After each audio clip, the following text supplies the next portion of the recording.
Thomas Kessler sat in a folding chair at the back of a city council meeting, watching a rezoning vote he'd spent 3 years pushing toward finally pass without his name attached to a single document in the room. Nobody in that chamber recognized him. That was exactly how he wanted it. 3 years earlier, almost nobody would have believed Thomas Kessler capable of sitting quietly through anything. He had been, for 2 decades, the public half of Kessler and Voss development, the one who stood at groundbreaking ceremonies in a hard hat, the one whose name went on the signage outside every new retail plaza and office park the company built across the outskirts of Denver. What almost nobody understood, until it was already too late to matter, was that the version of Thomas Kessler standing quietly in the back of council chambers had been built deliberately, patiently, and almost entirely in secret. For 19 years, Thomas had been half of a partnership people considered a model for the industry. He and Adrian Voss met in graduate school, bonded over a shared frustration with how slowly the established developers in the region moved, and started Kessler and Voss with a single strip mall renovation and a loan Thomas's father co-signed against his own retirement. Adrian handled the financial modeling and investor relationships. Thomas handled the land, scouting parcels years before anyone else noticed their potential, building relationships with city planners and zoning boards that took a decade to earn and could be lost in an afternoon if handled carelessly. Thomas had married Alina 16 years into the company's growth, when Kessler and Voss was already a name people in the region recognized.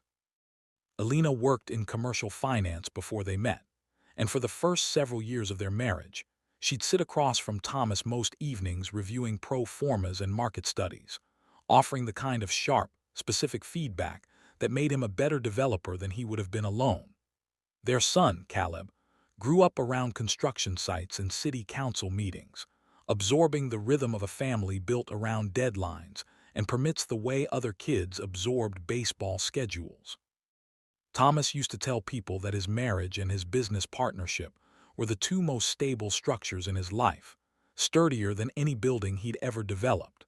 He said this often enough, and believed it deeply enough, that when the first cracks appeared, he spent months refusing to see them for what they were. The cracks started the way most quiet betrayals do, with small absences nobody bothers to question until they've already added up to something undeniable.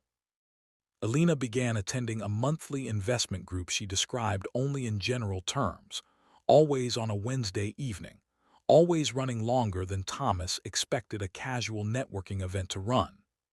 Adrian started taking site visits alone to a parcel of undeveloped land on the edge of the county that Thomas had been quietly scouting for over a year, without ever mentioning the visits to Thomas directly. When Thomas asked about it once, Adrian said he'd just been curious about the area, nothing worth a formal update yet. Thomas let it go, the way he let go of most things that felt, at the time, too small to justify the discomfort of asking a harder question. Then came the morning that changed the shape of everything, though at the time it looked like nothing at all. Thomas had stopped by the office before sunrise to finish a site plan ahead of a client meeting. A courier had left an envelope on the shared reception desk, addressed to Adrian, that had been misfiled among the morning's regular mail. Thomas almost left it untouched. Instead, something about the return address, a title company he didn't recognize, handling closings for a region 40 minutes outside the parcel Kessler and Voss normally worked, made him open it. Inside was a closing statement for 82 acres of undeveloped land directly adjacent to the parcel Thomas had spent over a year quietly assembling relationships to acquire. The buyer listed on the closing statement wasn't Kessler and Voss Development. It was a private investment entity called Meridian Holdings LLC, formed 4 months earlier, with 2 names listed as managing members, Adrian Voss and Alina Kessler. Thomas stood in the empty office at 6 in the morning, holding a piece of paper that told him something his instincts had already been trying to tell him for months. He didn't confront anyone that day. He didn't confront anyone for a long time after that either, Over the following weeks, Thomas noticed what he'd been too generous to notice before. Alina's Wednesday evening investment group had a pattern. It always ran 2 to 3 hours longer than any networking event reasonably should, and it always ended with her phone battery mysteriously low, as though it had been in heavy use the entire time she claimed to be sitting in a conference room listening to presentations. Adrian's solo site visits had a pattern too. They clustered around parcels adjacent to land Thomas was actively negotiating for the company, always scheduled for windows when Thomas himself was tied up in permit hearings or client meetings that kept him away from the office. Thomas began keeping a private notebook, the kind with no cloud backup, nothing that could be accessed by anyone but him. He wrote down dates. He wrote down parcel numbers. He wrote down the small inconsistencies that, taken individually, meant nothing, and taken together meant everything. 3 months into this quiet documentation, Thomas reached out to Frank Delgado, a retired commercial appraiser who'd mentored him back when Kessler and Voss was still operating out of a converted garage. They met at Frank's workshop, surrounded by decades of blueprints and survey maps Frank had never bothered to clear out after retiring. Thomas laid out everything: the closing statement, the pattern of absences, the parcel numbers that kept overlapping with land he'd spent a year quietly courting. Frank listened without interrupting, the way he always had, and when Thomas finished, he asked only one question. What did Thomas actually want to happen? Thomas didn't have an answer right away.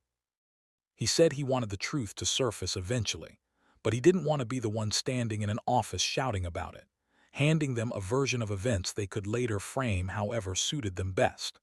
Frank nodded slowly and told him something Thomas would repeat to himself many times over the following 2 years, that in 30 years of appraising properties for men who'd built empires and men who'd lost them, the ones who lasted were rarely the loudest in the room. They were the ones who understood, better than anyone else, exactly what a piece of land was actually worth before anybody else figured it out. Thomas didn't confront Alina that night or the night after. He didn't confront Adrian either. Instead, he made a decision that would define the next 2 years of his life, one that required more patience than most people believe they're capable of. He began building something of his own, quietly, outside the reach of either of them.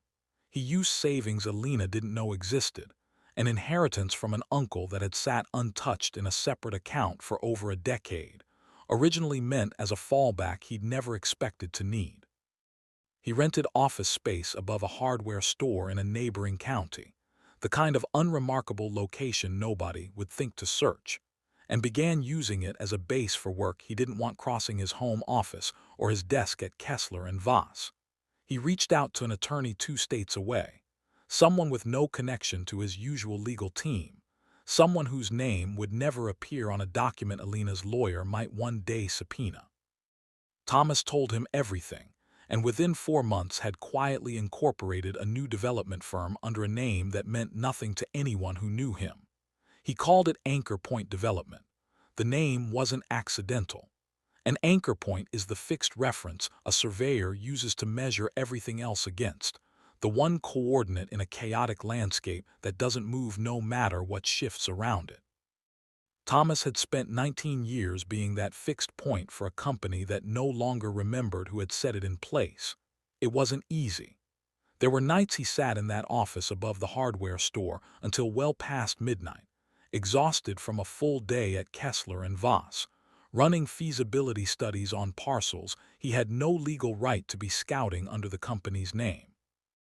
There was a bad stretch 8 months in when a financing deal nearly collapsed after a lender grew nervous about backing a firm with no public track record, and Thomas spent 3 sleepless weeks restructuring the deal from scratch rather than let it die. The closest he came to being discovered happened 5 months in. Alina found a printed feasibility study in his coat pocket while dropping off dry cleaning, a market analysis with Anchor Point's letterhead across the top. Thomas had grown careless just once, and once was almost enough. When she asked about it, he told her a former colleague from graduate school had asked him to review some projections as a favor, an old habit from his early years in the business. Alina accepted the explanation easily, mostly because she had no reason yet to look for anything else. Thomas started keeping every document in the office above the hardware store after that, and nothing crossed the threshold of his own home again.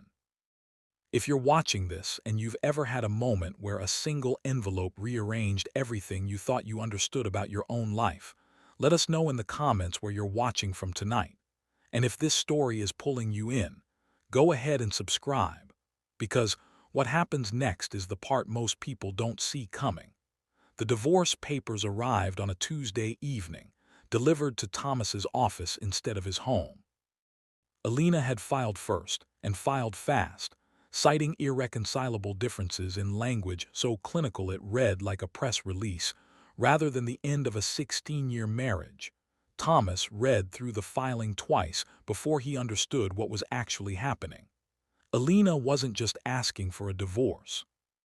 She was asking for the house, half of Thomas's stake in Kessler and Voss Development, and spousal support calculated against an income level that assumed Thomas would remain a full partner in the company indefinitely.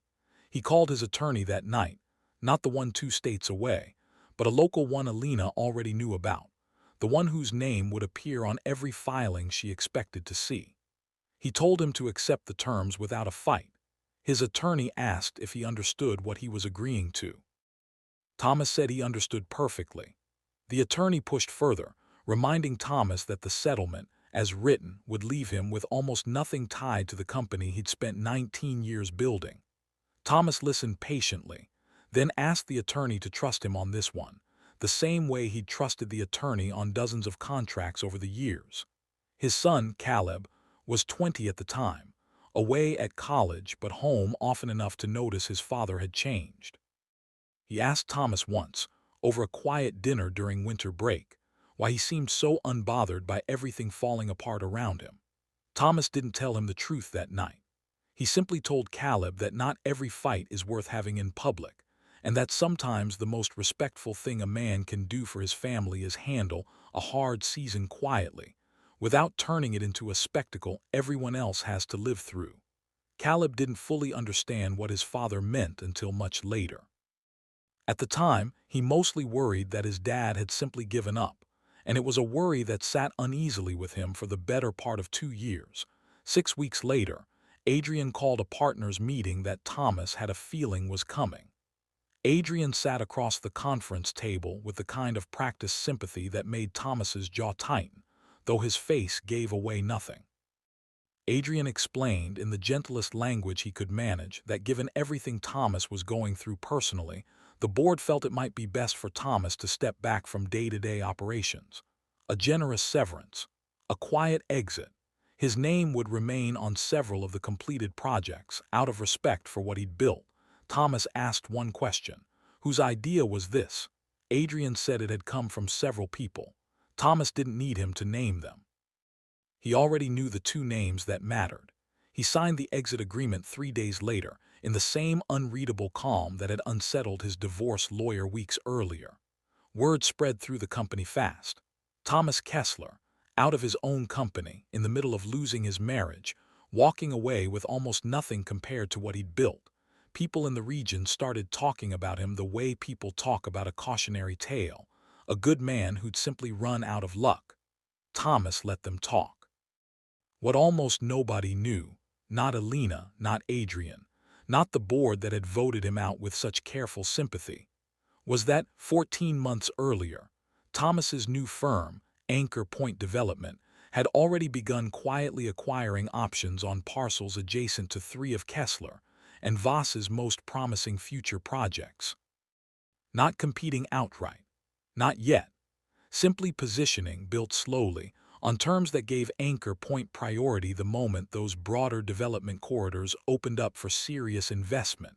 Thomas had also spent those 14 months quietly acquiring something far more valuable than land options.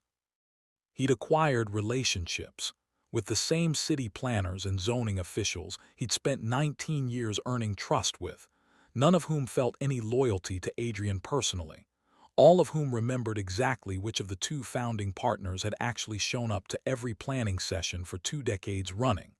None of this had happened by accident. Thomas had walked every parcel Kessler and Voss ever developed, because he was the one who'd scouted most of them.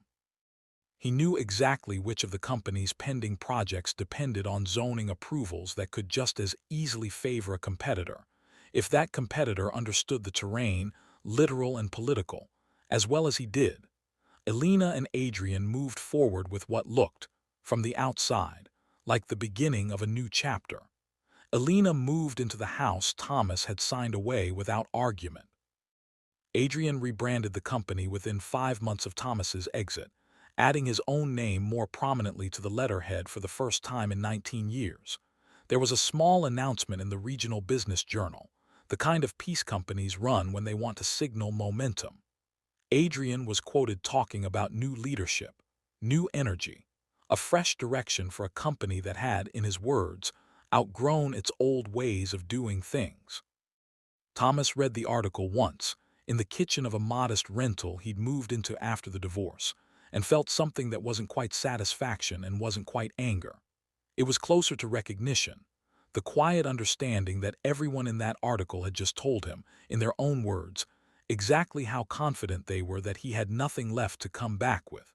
He filed the article in the same notebook where he'd once written down parcel numbers and dates. Then he closed it, and he waited. The waiting was its own kind of discipline. There was no more paperwork left to file, no more relationships left to quietly build. All that remained was the slow, patient work of letting a structure he'd already built do what it was designed to do, without interference, without a single premature move that might tip anyone off before the timing was right. Thomas filled the stillness with small routines.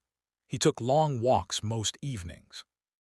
He called Caleb more often than he had in years, careful never to let the conversations drift toward Elena or Adrian. He reviewed Anchor Point's project pipeline every morning with his coffee, watching the acquisitions climb in small, steady increments, proof that the machine he'd built was running exactly the way he designed it to. He didn't have to wait long. But before the cracks began showing to Adrian and Elena, they showed themselves first to the people who worked the sites and the permit offices, the ones nobody in a leadership meeting ever thought to ask. A project manager named Owen, who had worked under Thomas for nearly 8 years, was the first person at Kessler, and Voss to notice something felt different about the company's rhythm. Zoning approvals that used to move smoothly began hitting small, unexplained delays. Contractors who had once requested Kessler and Voss projects specifically because of Thomas's fair scheduling started quietly asking to be assigned elsewhere. Owen mentioned it once to Adrian in a hallway, in the careful, hedging way employees raise concerns they aren't sure they're allowed to have. Adrian told him it was nothing, just growing pains from the leadership transition. What Owen didn't know, what almost nobody at Kessler and Voss knew, was that a handful of the company's most reliable subcontractors had quietly begun taking work for a new firm operating out of a converted office above a hardware store, one that paid promptly, and more importantly, treated them the way Thomas always had.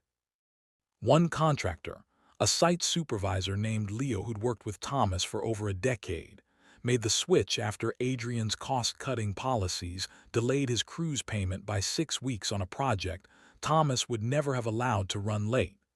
Leo made a call to Anchor Point the following week.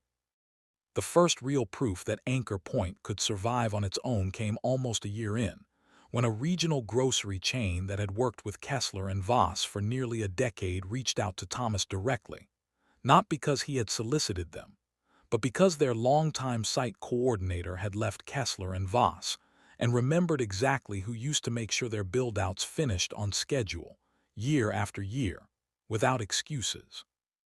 That single contract confirmed something Thomas had suspected, but hadn't allowed himself to fully believe, that his value to the business he'd spent 19 years building had never really come from the company's name on the sign. It had come from him. A young business reporter named Dana Ruiz, working on an unrelated story about shifting commercial development patterns outside Denver, noticed the same small firm's name appearing across several parcels adjacent to Kessler and Voss's stalled projects. She made a note to ask about it, mostly out of professional habit rather than any real suspicion. She spent the next several weeks quietly pulling public land records, incorporation filings, and permit histories, building a timeline that told a story far more interesting than the one she'd originally set out to write. When she finally published her piece, it ran under a measured headline about shifting momentum among regional developers.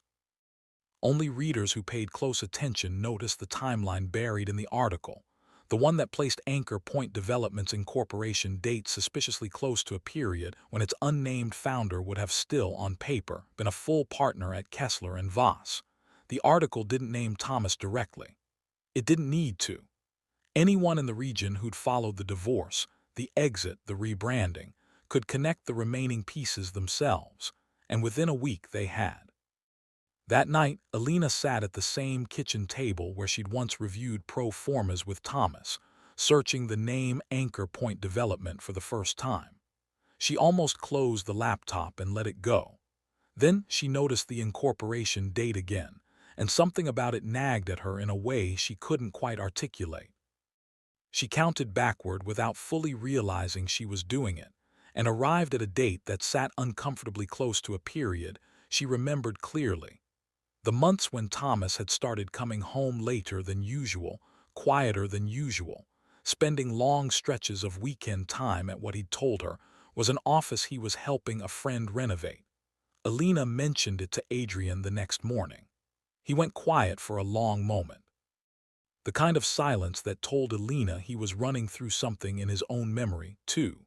He remembered a subcontractor, roughly a year earlier, mentioning almost casually that they'd received an attractive offer from another firm and had decided to stay loyal to Kessler and Voss out of long-standing relationship, not competitive pricing. At the time, Adrian hadn't thought to ask which firm had made the offer. Adrian pulled the company's lapsed contracts and cross-referenced them against public land records, something he should have done months earlier but hadn't. He sat at his desk well past midnight, spreadsheet after spreadsheet open across two monitors, watching a pattern take shape he'd been too close to see while living through it month by month. Client after client, subcontractor after subcontractor, the same story repeated itself: a minor complaint, a slightly better offer from an unnamed competitor, a polite termination letter that gave no real reason for leaving. He drove home that evening replaying 19 years of conversations with Thomas, searching for a moment he might have missed. He couldn't find one. He thought about the partners' meeting where he'd told Thomas it might be best for him to step back, and remembered Thomas's face in that moment, calm, almost agreeable. Adrian had walked away from that meeting feeling almost proud of how gracefully he'd handled an uncomfortable conversation. Now he understood that Thomas's calm hadn't been agreement at all. Thomas drove out to Frank's workshop one last time before everything came apart, sensing the quiet phase of his plan was drawing to a close. He told Frank about the reporter's article, about the questions Alina and Adrian were clearly starting to ask. Frank listened, and asked how Thomas planned to handle the conversations that were coming. Thomas said he intended to tell the truth plainly, without performance. Frank told him something Thomas held onto for the rest of that difficult season, that the people who'd wronged him would likely want a villain in this story, someone whose scheming they could point to, so their own choices felt smaller by comparison. Frank told him not to give them that villain, not because they didn't deserve the discomfort of facing what they'd done, but because Thomas didn't need the story to be about revenge to feel complete. It only needed to be true. Alina called Thomas 3 days later, the first real conversation they'd had since the divorce was finalized. She asked him directly whether he had any connection to Anchor Point Development. Thomas didn't deny it. He asked her a question in return, one he'd been waiting nearly 2 years to ask. He asked how long Meridian Holdings had existed before he found that closing statement in the misfiled envelope. The silence on the other end of the line lasted long enough that Thomas understood he had his answer, even without a single word. When she finally spoke again, her voice had lost the composure she'd started the call with. She asked how long he had known, not about the company this time, but about her and Adrian specifically. Thomas told her the exact date, the morning he'd found the envelope, nearly 2 years earlier. Alina went quiet again, doing the math, realizing that every ordinary evening since that morning had happened with Thomas already knowing something she'd assumed was still safely hidden. She asked, in a voice barely above a whisper, whether any of it had been real on his end. Thomas told her the calm was real. It just hadn't meant what she thought it meant. Adrian's confrontation came differently. He drove to the office above the hardware store, the same unremarkable space Thomas had used as his operational base for the past 2 years. He found Thomas reviewing a site plan exactly as he had for 19 years at Kessler and Voss, except now every decision in the building belonged to him alone. Adrian asked how long Thomas had known. Not about the company. About Adrian and Alina, Thomas told him the truth, nearly 2 years. Since the morning he'd found an envelope that wasn't meant for him to see. Adrian asked why Thomas hadn't said anything, hadn't confronted either of them, hadn't done anything except sit quietly through months of humiliation, while the two people he'd trusted most rebuilt their lives on the foundation of his silence. Thomas's answer was simple. He said that confrontation rarely changes anything. People who are willing to betray someone quietly are rarely moved by a loud reaction. But results change everything. He had decided, the morning he found that envelope, that he would rather spend 2 years building something undeniable than 2 minutes saying something that would simply be denied. Adrian sat down across from him, the fight draining out of him all at once. He asked whether any of the 19 years had meant anything to Thomas, or whether Thomas had simply been waiting for a reason to walk away. Thomas told him the truth. The 19 years had meant everything, right up until the morning he learned what they'd actually been standing on. He said he took no satisfaction in watching Kessler and Voss struggle. He'd simply stopped being willing to prop up a company built by two people who no longer respected him enough to be honest with him. Adrian pointed out that Thomas could have simply left quietly, taken his severance, and built something new without ever touching the company's project pipeline at all. Thomas agreed that he could have. He said he chose not to for a simple reason. The contractors and clients who left had made their own decision, freely, once they were given a fair alternative. He hadn't taken anything from anyone. He had simply stopped shielding people from the consequences of their own choices. Adrian tried over the following months to salvage what remained of Kessler and Voss development. He renegotiated financing, cut costs, brought in a consultant to help stabilize the project pipeline that Anchor Point hadn't already absorbed. It wasn't enough. Thomas hadn't just built a competing firm. He'd spent 2 decades embedded in every relationship that mattered to the company's success, and once those relationships had somewhere better to go, they went there without hesitation. Adrian called an all-staff meeting midway through that year, trying to reassure a workforce that had grown visibly uneasy.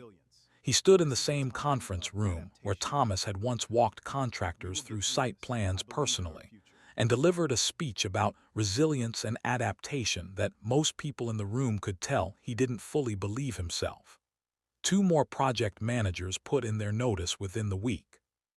By the time Adrian sat down with a larger regional firm's acquisition team, he was negotiating from a position he'd never once imagined himself in during 19 years of building the company alongside Thomas. The final number they offered was less than a third of what Kessler and Voss had been valued at during the divorce proceedings less than 2 years earlier. Adrian signed anyway, because the alternative was watching the company fail completely. Ina's settlement, calculated against a company that no longer existed in any meaningful form, turned out to be worth far less than the number written into the divorce agreement she'd fought so hard to secure. She sold the house 18 months later, quietly, without the kind of announcement she'd once imagined making about her new life. She moved into a smaller place across town, one without the wide kitchen table where she and Thomas used to sit reviewing pro formas in the early years of their marriage. Friends who'd once been eager to hear about her new life with Adrian grew noticeably harder to reach. Adrian took a project management role with the firm that had acquired what remained of Kessler and Voss, several steps below the position he'd held for nearly 2 decades. People who ran into him around the region said he'd grown quieter, more careful about what he said and to whom. Thomas never gloated. That was, in the end, the detail that unsettled people most when they heard the full story. He didn't post about it, didn't make a public statement, didn't attend the small gathering some of his old colleagues held to mark the sale of Kessler and Voss to its new owners. He simply kept running Anchor Point Development with the same quiet consistency he'd once brought to the company he'd co-founded 19 years earlier. His office at Anchor Point looked almost identical to the one he'd kept at Kessler and Voss decades earlier, modest, functional, more concerned with the project's schedule pinned to the wall than with anything meant to impress a visitor. He still walked every site personally before signing off on a phase. People who visited expecting to find a man remade by 2 years of quiet strategy usually found, instead, the same steady person he'd always been. Dana reached out to Thomas directly a few months after her article ran, hoping for an on-the-record interview. Thomas agreed to meet her, more out of respect for the accuracy of her original reporting than any interest in publicity. When she asked, near the end of the interview, whether he had any advice for people who felt they'd been quietly wronged by someone they trusted, Thomas thought about it for a long moment. He told her that anger has a short shelf life, but discipline doesn't. People who wrong you quietly are usually counting on you to react loudly, because a loud reaction is easy to dismiss. A quiet response, backed by real work, is much harder to argue with. Owen, the project manager who'd first noticed the cracks forming at Kessler and Voss, eventually left to join Anchor Point, along with several other employees who'd spent years working under Thomas's quieter version of leadership. Caleb learned the full story the same way most of the region eventually did, though Thomas made a point of sitting down with him directly rather than letting him piece it together secondhand. He told his son everything. Caleb sat quietly through most of it, and when Thomas finished, asked why his father hadn't trusted him enough to say something sooner. Thomas told him the truth. It hadn't been about trust. It had been about protecting his son from carrying a secret that heavy for 2 years, at an age when he was still trying to figure out who he wanted to become. People in the region eventually pieced together the full story, the way close-knit business communities always do.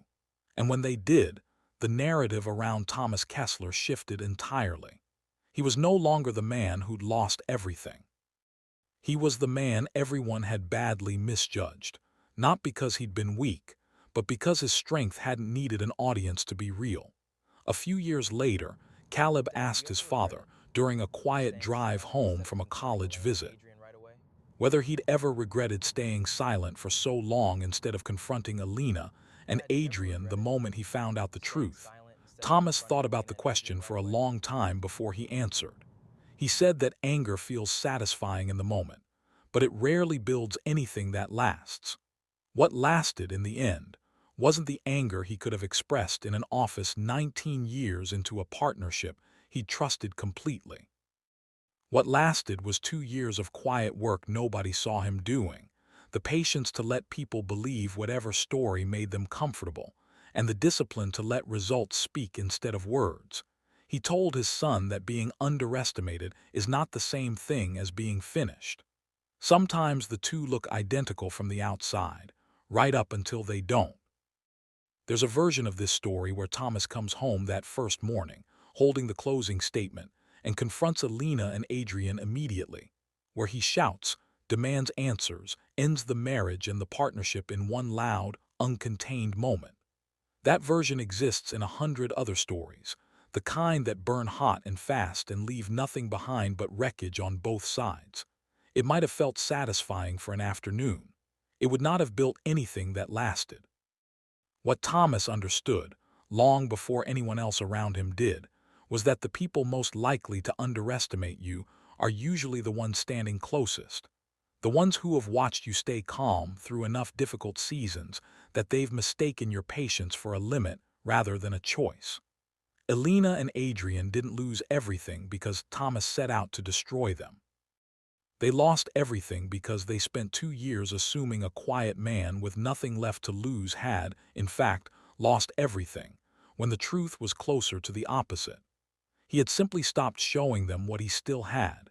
If there's a lesson in what happened to Thomas Kessler, it isn't really about revenge, and it was never about proving anyone wrong for its own sake.